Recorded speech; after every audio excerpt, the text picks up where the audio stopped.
Okay, so after the opening initial bombardment from the artillery at Fort Ontario, we did disorder Little Hale's unit under here. So he's not able to move. He's gonna have to try and rally at the end of the turn. I may have made a mistake setting up within range of this artillery, but I didn't feel like there was a better defensible position because the French army is about to come onto the map, and they're going to come on in these columns. This is how I've decided to do it. We've got some French grenadiers here who are quite powerful, some artillery. We've got Montcalm, who's a fantastic leader, and then a lot of the French light troops are going to move through these woods and try and flank around to Fort George. We'll see how far they can get, but that's how the game is starting with the French movement, and I'll show you when we get to combat how it plays out. Okay, finally taking a look at this game, which I did sort of an unboxing of on the channel. This is French and Indian War Battles. This came in Strategy and Tactics magazine number 340 from last spring. And as you can see here, a picture of, looks like maybe one of the star forts up in upstate New York, potentially, or along the St. Lawrence. This is a tactical / grand tactical game of French and Indian War Battles. It is the first volume in potentially a series. This game comes with actually 3 battles in it. And as you can see, the map here, or the maps, showcase the playing area for the 3 different battles. So we've got the Battle of Lake Oswego in 1756. We've got the Battle of Lake George in, I believe, 1755. And then over here we have the Battle of Quebec, which I'm really excited to get to because I don't know of any other games that do the Battle of the Plains of Abraham on a tactical scale, or even a grand tactical scale. And that's one of the reasons I picked this up, is because you know, French and Indian War games, usually strategic or operational in nature. You very rarely see some of the more zoomed in stuff. And after unboxing Louisbourg 1758, I thought, hey, I'm in for the mood for some French and Indian War games. So I decided to bust out French and Indian War Battles because I hadn't played it yet. So I'm going to start with the smallest scenario, at least geographically, and that is the Fort Oswego scenario here. And I'll explain a little bit about the game as I play. I'll zoom in so you can see the counters. You can here see the British. Got a couple brigades, or I guess regiments potentially. The scale is variable depending on what scenario you're playing, so the counters don't actually have a scale indicator on them. But we've got some British regulars here. We've got some New Jersey provincial troops, some British artillery, and then we've got the 2 leaders, Little Hales, I think that's how you pronounce it, and Mercer. And then all of the French and their Native American allies start off the map. They're going to be coming on from this direction to try and take the forts of Fort Oswego and Fort George away from the British. Here's the Oswego River, and here's Lake Ontario. So you can see we're sort of on the west end of Lake Ontario, where I guess in modern day Canada and New York come together, near maybe perhaps Niagara Falls. So in addition to these troops up here, the French are also going to have this stationary artillery in Fort Ontario. And this artillery is pretty significant, and it's got a range of 7, and it's going to be able to bombard across the river against the British. So the British have a free setup here, and as long as they stay behind the 11 hex row, and they're going to be trying to defend against this French advance under Montcalm, I believe. And there's a lot of units. The French have a lot of units. The British not so much. The British do have some reinforcements who are going to come on in turn 2 from this side of the map. So what I decided as the British here is I wanted to try and defend, and at least in this first line, the little village hexes here. So you can see there's some village hexes. A lot of these British start in village hexes. Not only are they protected from bombardment a little bit in there, but it gives them a line that they can fall back from if they need to fall back to Fort Oswego or even fall back to Fort George. I wanted to keep the lines of sight from this artillery on this hill open so that it can bombard the French as they enter the map. And there's obviously this forested area over here that is going to play into the hands of some of the light infantry, the French light infantry. So we've got some French light infantry here. You can tell by the little crossed sword symbol.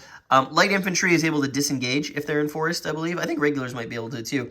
And we got some Native Americans there. But the other reason that I might send some of those light troops through these woods is because this game contains an interesting little tactical chit thing here. So each scenario is going to specify, there are 4 different types of chits, and they're going to specify how many chits each side is going to get for the scenario. And each of these 4 chits can be used, types of chits, can be used once per game. And they give a sort of a special ability. So Force March allows you to move further for one of your moving activations. Ambush allows light troops, I believe if they're attacking from a forest or a marsh or some other terrain hex, to double their combat value. Volley allows your regulars in defense to double their strength, and Bayonet Attack is your regulars to double their strength on attack. So in this scenario, the French get 2 chits. I'm going to choose a Bayonet Attack chit and an Ambush chit. And the British get 1, and the British are going to choose Volley because they're on the defense, and they're going to need that. And then the rest of these go back to the box or the bag or what have you, and these chits are available to both sides. All of the stuff you need to play the game is actually printed on the map. So we've got the terrain key, the bombardment tables under here, the rally table, the combat table, and then the terrain effects chart is up there. It's a little tough. I'm playing it kind of sideways. It's a little tough to read it, so I may play from the long end, but film from this end. The game also features a morale system, so each army is given a breakpoint. When their morale gets to a certain level, they will become demoralized, and that has all sorts of detrimental effects to rallying and other types of things that units want to do. So we don't want to let this get too high. It's primarily caused by casualties, but also geographic objectives, as you can see here, I believe will potentially cause demoralization. I'll have to look at the scenario rules. These are also worth victory points. And it is a victory points system, so you're going to get victory points for eliminated regular units. You get a little bit less for eliminated Native Americans. I think artillery might count, and then obviously geographic objectives here.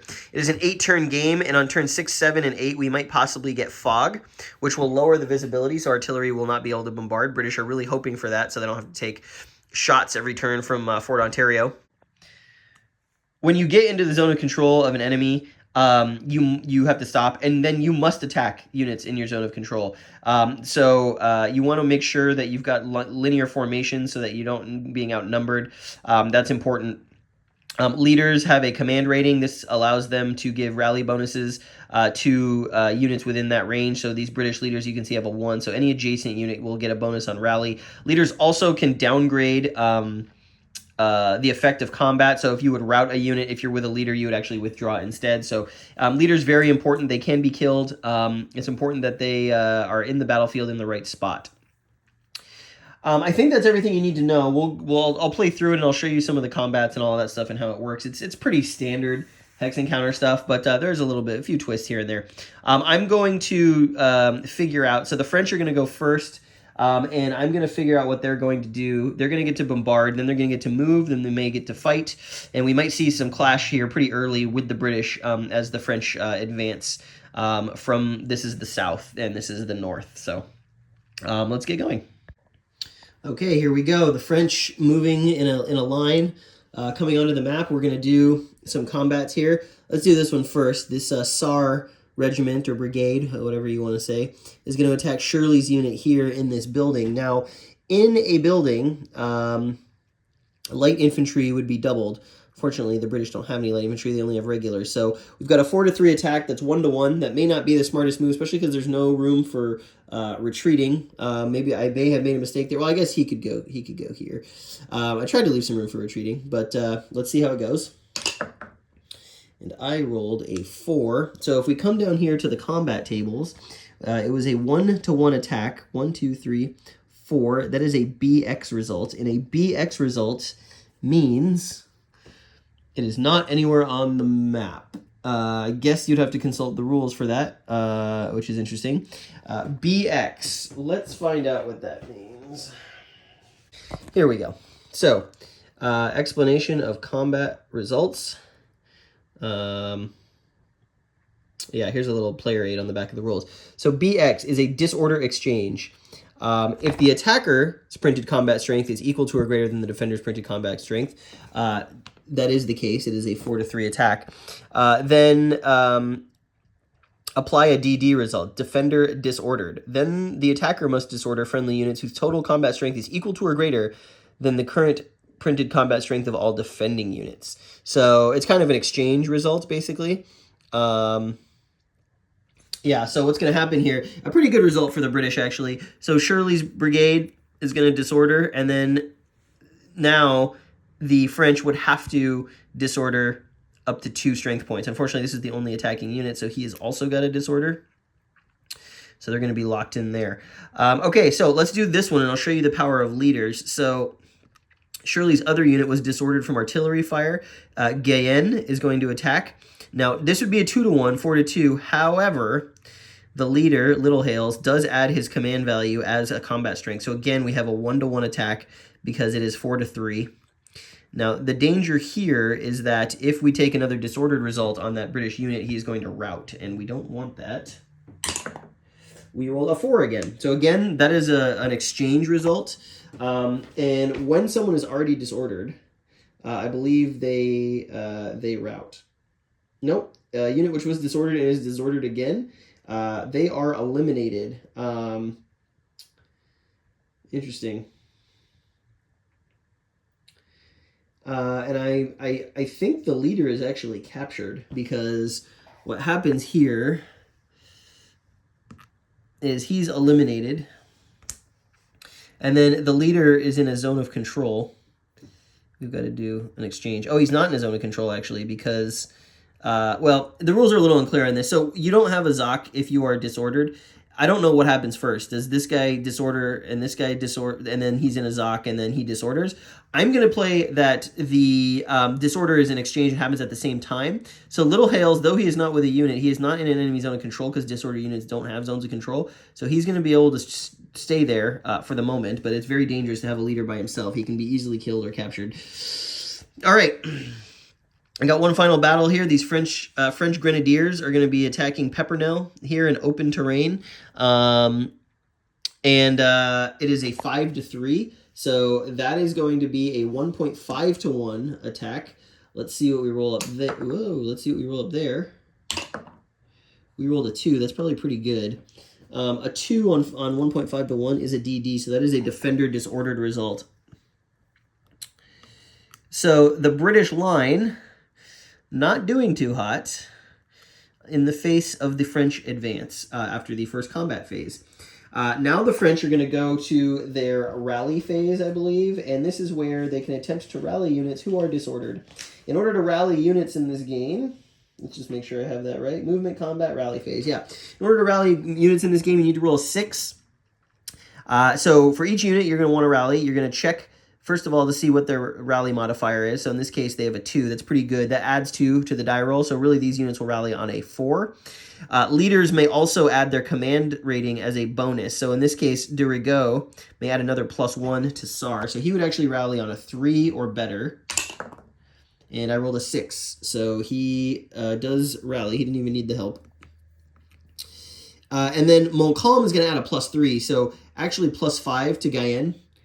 And I don't think he can fail that. He rolled a 1, but +5 is 6. So yeah, there's no way that Guyenne, under Montcalm's watchful eye, wasn't going to rally himself. So that is the end of the French turn. The British probably are they're going to be in some trouble here. Little Hales has to get out of there. The British do have the ability to fire at some of these units. There is an artillery unit here. So yeah, I'm going to look and see what we're going to do. These units, I really want them to withdraw, but unfortunately they have 0 movement points because they're disordered. They have to rally first, so they may be stuck there against the French for another turn. So yeah, let's go to the British phase. Okay, so after turn 1, here's where we stand. No casualties. The British did sort of, were forced to counterattack in some cases. They did get an exchange on Guyenne with Peppernell, who moved over from here. Mercer did manage to rally the other Peppernell regiment. Unfortunately, Little Hales could not register rally Shirley. So maybe perhaps a mistake to start so far forward, given how outnumbered the British are. Perhaps better maybe to be on this hill, make the French approach. But I didn't want to leave Fort Oswego, or maybe in Fort Oswego, but then you're going to be fired on by the artillery. It is a tough scenario, I think, for the British. I don't know how balanced it necessarily is, but hopefully this turn, when the British reinforcements come in, we can do something about that. So we are going to the French bombardment phase. Let's see what we can get, and I'll come back and show you the outcome of turn 2. Well, already not looking great for the British. The Lake Ontario artillery is extremely powerful. Rolled a 1. That is going to actually kill Little Hales. He's cut down. And then we got a disorder, well, a DZ result, which is if the unit is already disordered, you eliminate it. So just a pounding there in that building from the French artillery. And that was just the first shot. Okay, the French trying to strike the decisive blow here. Montcalm himself leading an attack with the Guyenne regiment or brigade, probably regiment, maybe even a battalion, with the Grenadiers. So that's going to be a big attack against Mercer. And then we've got Sarre and Guyenne's other units going to attack the disordered Pepernel unit. Let's start with that one. That's a 6-2. That's a 3-1 attack. Do the French want to expend... no, I don't think so. I don't think the French want to expend one of their tactics chits yet. Do the British want to expend their defending chit? Oh, boy. Not on that combat, I don't think. It would be 6-4 rather than 6-2. I think it's better to see if we can kill Montcalm or at least drive off the Grenadiers if we can. So, yeah, 3-1 attack. That is a 6. That's probably not great for the French. That is an exchange. Interesting. So, with the exchange, the defender is disordered.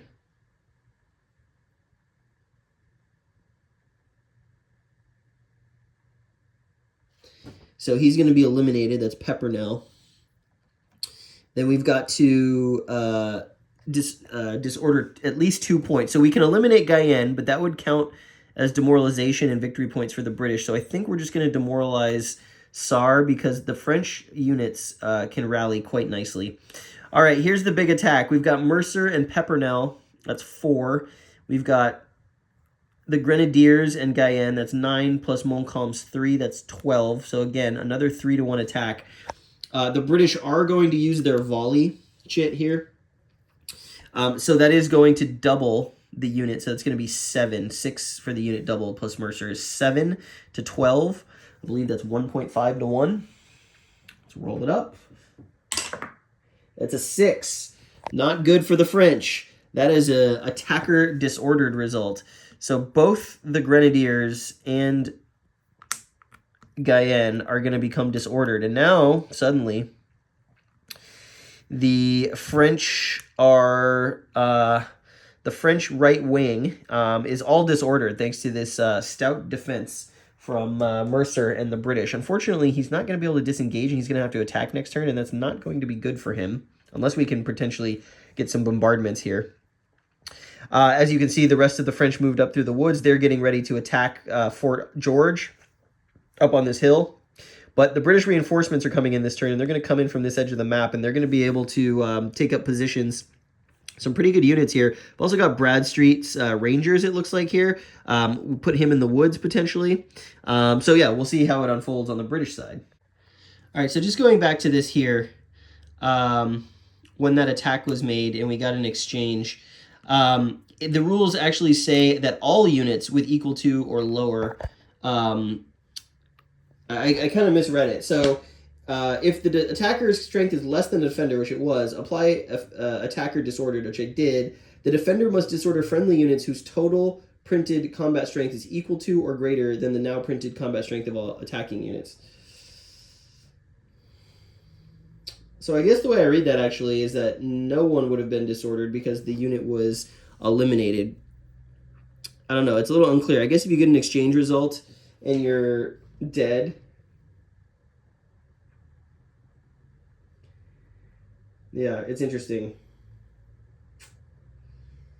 I might have done that wrong with the defender as well, or if the attacker being higher as well. I may not have had to take a disorder on the French on the initial attack. Anyways, we're learning the game. It's fine. We got another situation here where that's going to be the case. So Mercer was forced to attack the Grenadiers and Montcalm's battalion. So Pepernel we got an exchange result, which is actually not actually bad given he was rolling on 1 to 3. So Pepernel goes to 2. Now all French units with a 2 or less combat value must be disordered. That means Guyenne has to take it. I can't choose anything else. So Guyenne is eliminated.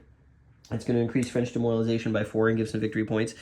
So not a terrible result there. And now Montcalm is here, and that's very bad because if we happen to rally this unit, suddenly his Zoc is going to be on Montcalm where there are no friendly units, and Montcalm will be unfortunately eliminated. So you really got to be careful with your leaders in this system, that you don't get into a situation where suddenly the unit they're with disappears and they suddenly are put into a Zoc.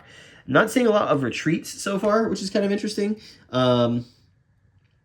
So yeah. So anyways, we're gonna go to the British rally. Let's see if that actually happens. This unit needs a 4 or higher in order to rally. He does not get it, so that is very lucky for Montcalm.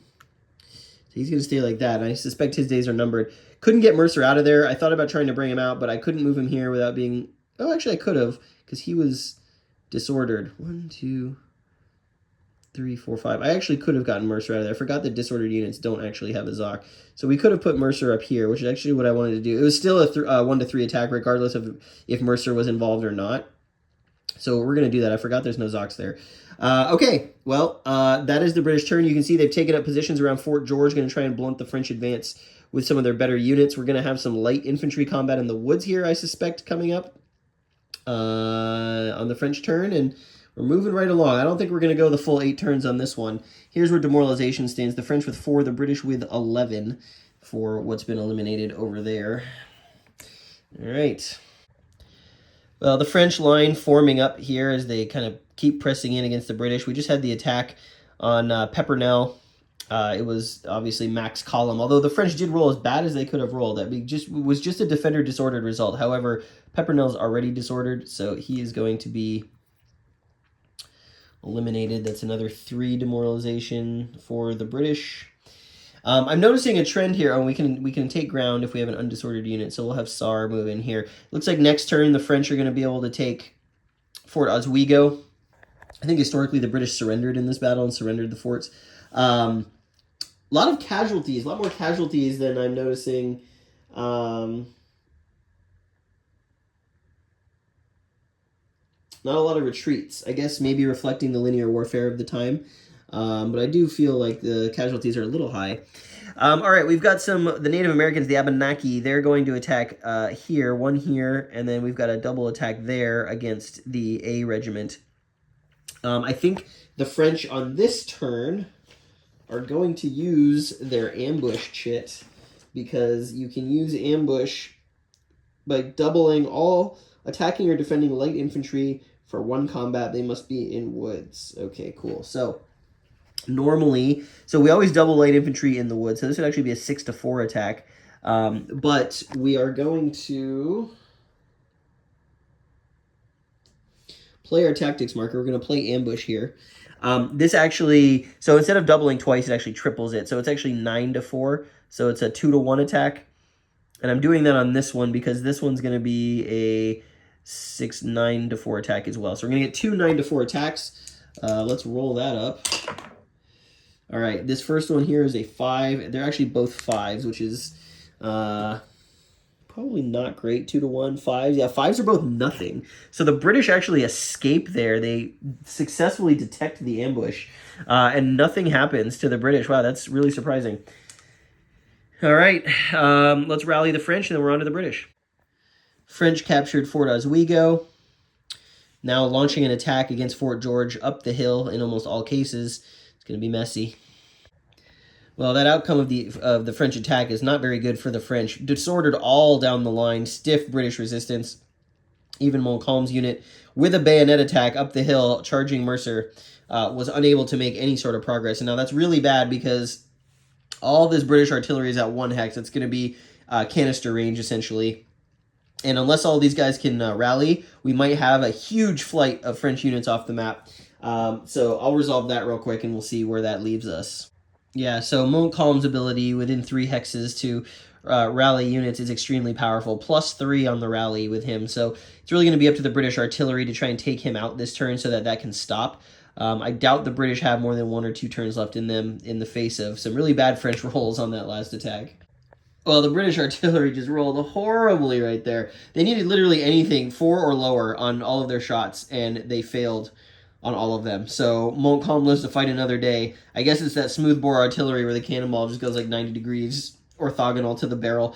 But yeah, just missed all the bombardments down the hill, unfortunately. Not looking good for the British here. We had a Bradstreet's light infantry rout out of those woods. And the French are just like closing the noose around Fort George up there. Looks like it's going to be a French victory. We'll play it out. All right, well, British hanging in there. Montcalm's assault was repulsed by Mercer, actually, and Mercer actually routed Bayern, who routed all the way back to the baggage train. Montcalm himself only went back 1 hex because he's a leader, but Montcalm's ability to rally units is like almost cheaply unfair. No French unit is not going to rally if they're within 3 of Montcalm, so it makes the British job really difficult, even if they do manage to get a successful repulsed, as they did there. There's also a couple weird things about this system. So like, it's weird. So the British have achieved their demoralization threshold, which was 20. They're at actually 22, thanks to all the casualties they've taken. So normally, disordered units cannot move, right, when they're disordered. But when you're demoralized, you're actually allowed to move, and you roll a die, and then you can move that many hexes, which like is weird because like normally you're not allowed to move. So like, how do you move a unit with 0 movement points, some number of hexes? But it says you're allowed to withdraw as well when you're demoralized, which is actually a good thing.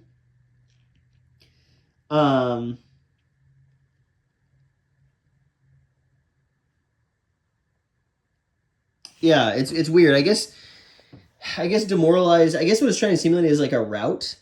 So like, for example, this Bradstreet's unit here, he rolled a 6. So technically he can move 6 hexes and disengage from Zox, which is strange. So like, I guess I would put him here since he's able to do that. And then this artillery unit, which by the way cannot fire. I don't think any of my artillery, actually this artillery unit can fire, and he's at point blank range. We'll take a shot at that light infantry. Let's see. Dice didn't land in the cup. 1, 2, 3. I rolled a 1, so actually that's pretty good.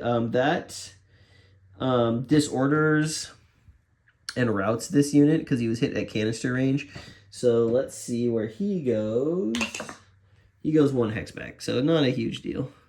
So he goes there. So yeah, so it's just really interesting. And so like now this artillery unit can go 1 hex basically, which I guess I can't now because there's zones of control all around here, but I guess conceivably he could disengage. I don't know, it's kind of a weird rule. I don't really understand it. I feel like if your army is demoralized, you should get more punished rather than more abilities.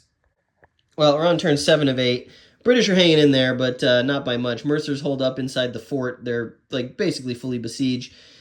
The French artillery that they brought with them is finally going to get a chance to fire here. I expect that's what, 2 hexes away, so +1, so it's a 3 strength artillery.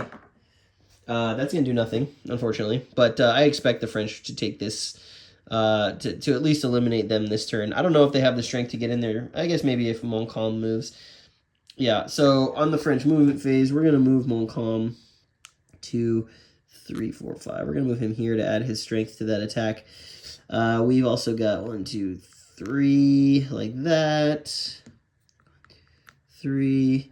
So fully surrounded. So this hex is going to be attacked by the Grenadiers, the Guyenne, that's 9, 10 for Villiers, 12 to 3, I believe. And because not all of it is uphill, well, yeah, because Villiers is in a good spot. 12 to 3, 4 to 1. Let's see what we get. Is this the end of B Battalion?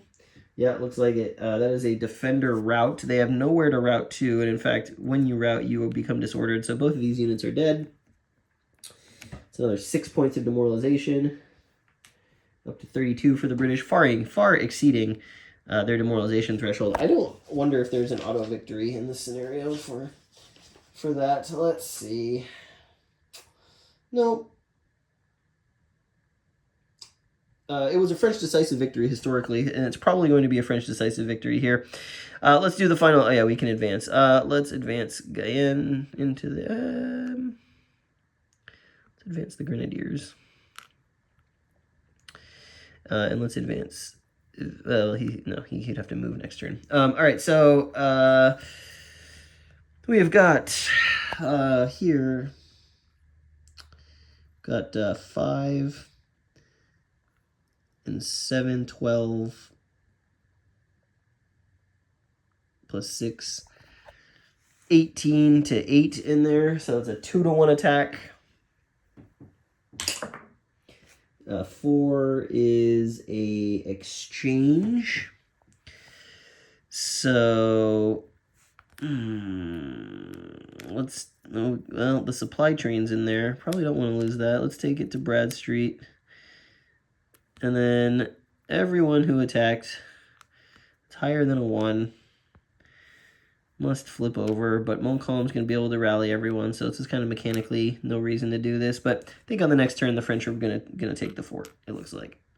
Well, there we have it. Montcalm sweeps the British from the field, captures Fort George and Fort Oswego and Fort Ontario. Tidy piece of work. That is the historical result. The final score was 6 VP to 0 in favor of the French. That is a French decisive victory. So my feeling on this particular scenario is that it's quite good to learn the mechanics of the game, but it is not really a competitive scenario. It feels very scripted in terms of the outcome. So as a piece of history, maybe exploring, how this went, basically the French vastly outnumbering the British garrisons. But it's not super compelling from a multiplayer point of view, even from a solo point of view. It was pretty clear early on that the British were going to have a really tough go of it. I think maybe if the British start, if that first British line was not outside the fort, I didn't realize that there weren't very many retreat results in combat. It was typically pretty bloody.